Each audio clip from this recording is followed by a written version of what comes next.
C'était le 21 octobre 2016, il y a pratiquement un an. Au Cameroun, la catastrophe ferroviaire d'Ezeka faisait 79 morts, 600 blessés. Une plaie encore ouverte, d'autant que le procès destiné à déterminer les responsabilités a une nouvelle fois été reporté.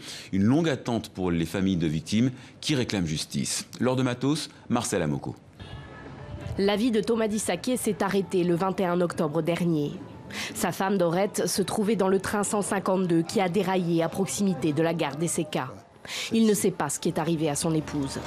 Ce qui l'attend, ce n'est pas d'abord de l'argent de la part de Camrail, mais des réponses. Moi, mon souci aujourd'hui, où est passée mon épouse? Dans l'hypothèse du décès, où est passé son corps?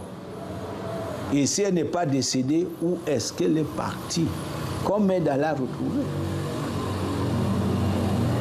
C'est ça mon problème. Juste Etoundi, lui, s'en est sorti. Il n'a survécu que grâce à une lourde opération, une greffe de la moelle épinière, qui lui a coûté près d'1 500 000 francs CFA. Cet étudiant a saisi la justice camerounaise et espère être reconnu dans son statut de victime.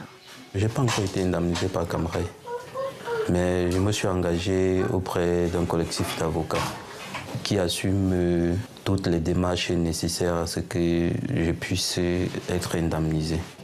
Près d'un an après l'accident, plus de la moitié des rescapés attendent toujours d'être indemnisés et le procès ne cesse d'être ajourné. Le gouvernement camerounais avait débloqué 1 milliard de francs CFA pour les victimes, sans qu'il n'y ait eu de suite. Une commission d'enquête gouvernementale a, elle, conclu à la responsabilité entière de Camrail, une société détenue à 77% par le groupe français Bolloré. Le déraillement du train a fait officiellement 79 morts et près de 600 blessés.